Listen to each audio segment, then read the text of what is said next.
ओम श्री गुरुवे नमः। तंत्र के क्षेत्र में 10 महाविद्याओं का सर्वोपरि स्थान है।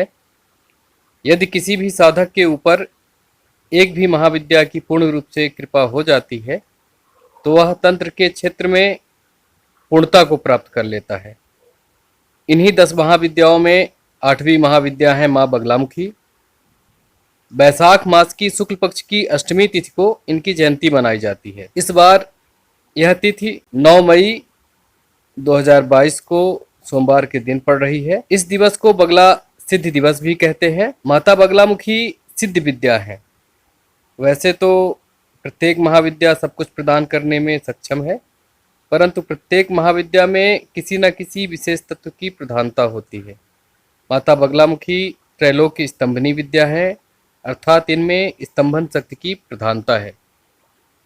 इनकी उत्पत्ति के बारे में एक कथा आती है कि एक बार पूर्व काल में महाविनाशक तूफान से सृष्टि नष्ट होने लगी। चारों ओर हाहाकार मच गया। प्राणियों की रक्षा करना असंभव हो गया, जिसे देखकर पालनकर्ता भगवान विष्णु चिंतित हो शिव का स्मरण करने लगे।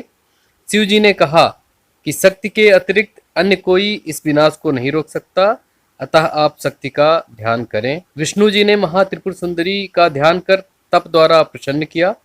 श्रीहरि की साधना से प्रसन्न होकर देवी सौराष्ट्र क्षेत्र के हरिद्रा सरोवर में पीत स्वरूप में प्रकट हुई और अपनी शक्ति के द्वारा उस महाविनाशक तूफान को स्तंभित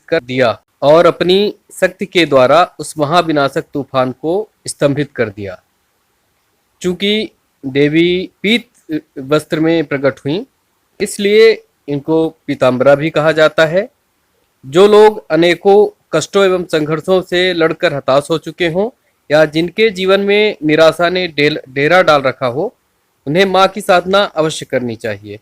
ये अपने भक्तों के अशुभ समय का निवारण कर जीवन की सभी खुशियां देकर नई चेतना का संचार करती हैं। आदिकाल से इनकी साधना शत्रुनाश, बाघ सिद्धि, कोर्ट कचहरी के मामलों में विजय, मारण, मोहन, स्तंभन और उच्चाटन जैसे कार्यों के लिए की जाती रही है।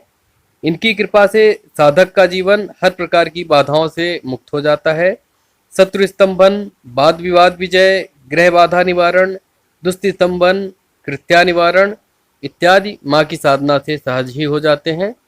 ये अपने साधक को धन, सौभाग्य, ऐश्वर्य, पद इत्यादि संपूर्णता से प्रदान करती हैं। जो व्यक्ति भूमि पर पीताम्बरा इनका नाम लिखकर उसकी प्रदक्षिणा करता है, उसे संपूर्ण पृथ्वी की परिक्रमा का फल प्राप्त होता है। आज मैं आपको इनके एकाक्षरी बीज मंत्र की साधना विधि बतला रहा हूँ। यह देवी का महामंत्र कहा जाता है एवं यह सब कुछ संपूर्णता से प्रदान करने में सक्षम है। इनकी साधना हेतु संपूर्ण सामग्री पीले रंग की होनी चाहिए। आसन, वस्त्र, उपवस्त्र इत्यादि भी पीले रंग का होना चाहिए। पीले कनेर के पुष्प या पीली चंपा के पुष्प का प्रयोग करना चाहिए। जप हेतु हल्दी या पीली हकीक की माला का प्रयोग करना चाहिए। जप की दिशा उत्तर दिशा है। प्रसाद हेतु बेसन से बने मिष्ठान, लड्डू या गुड़ का भोग लगाना चाहिए। माता बगलामुखी के शिव, त्र्यंबक एवं गणपति श्री हरिद्रा गणपति हैं। इनके भैरव स्वर्णाकर्षण भैरव हैं। इनकी साधना हेतु मंगलवार दिन तथा अष्टमी एवं चतुर्दशी तिथियां अनुकूल रहती हैं। अगर ये तिथियां मंगलवार से युक्त हो तो अत्यंत सिद्धप्रद हो जाती हैं। यह साधना बगलामुखी यंत्र पर संपन्न की जाती है। इनकी साधना यदि रात्रिकाल में की जाए तो श्रेष्ठ है। दीपक, तेल एवं घृत दोनों का प्रज्वलित करना चाहिए। साधना में ब्रह्मचर्य अनिवार्य है। यह विद्या कुलगामिनी विद्या है, अतः अपने गुरु से विधिवत दीक्षा लेकर ही इस साधना को प्रारंभ करें। स्नानादि से शुद्ध होकर इस साधना को प्रारंभ करना चाहिए। सर्वप्रथम आचमन, पवित्रीकरण, तिलक धारण, आसन शुद्धि, दिशा बंधन इत्यादि क्रियाएं संपन्न करना चाहिए। इसके बाद अपने गुरु का ध्यान एवं भगवान हरिद्रा गणपति का ध्यान करना चाहिए।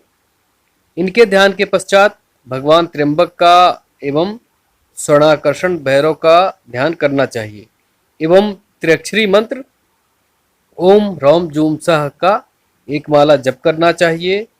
तत्पश्चात भगवती बगलामुखी के यंत्र का सांगोपांग पूजन करना चाहिए। पूजन के पश्चात अपने दाहिने हाथ में पीले पुष्प, अक्षत एवं जल लेकर अपनी कामना का स्मरण करते हुए निम्न प्रकार से माता के एकाक्षरी मंत्र का विनियोग करना चाहिए। विनियोग इस प्रकार है। ओम अस्य एकाक्षरी बगला मंत्रस्य ब्रह्म ऋषि गायत्री छंदः बगलामुखी देवता लम बीजम ह्रीं शक्ति ईम कीलकम मम सर्वार्थ सिद्ध्यर्थे जपे विनियोगः। विनियोग के बाद माता बगलामुखी का ध्यान करना चाहिए। बादी मूकति रंकति क्षितिपति वैश्वा नरः सीतति क्रोधी शांतति दुर्जना सुजनति क्षिप्रानुगः खंजति गर्वी खर्वति सर्व बिच जड़ति त्वद्यंत्राणा यंत्रितः श्री नित्ये बगलामुखी प्रतिदिनम कल्याणि तुभ्यम नमः। ध्यान के पश्चात इनके एकाक्षरी महामंत्र का जप हल्दी या पीली हकीक की माला से करना चाहिए। मंत्र इस प्रकार है। ल्रीम। शास्त्रों में इस मंत्र का पुरस्चरण 1,25,000 मंत्रों का कहा गया है। जब संपन्न होने के बाद जप का दशांश हवन, हवन का दशांश गुणोदक अर्थात गुड़ मिश्रित जल से तर्पण, तर्पण का दशांश मार्जन एवं मार्जन का दशांश ब्राह्मण भोजन या कन्याओं को भोजन कराना चाहिए। हवन हेतु पीली हरताल, पीले कनेर के पुष्प, मालकांगनी, पिसा सेंधा नमक, पीली सरसों, पिसी हुई हल्दी को सरसों के तेल में मिलाकर करना चाहिए। हवन की संविधा के लिए बेर की लकड़ी का प्रयोग करना चाहिए। इस प्रकार यह साधना संपूर्ण हो जाती है। धन्यवाद।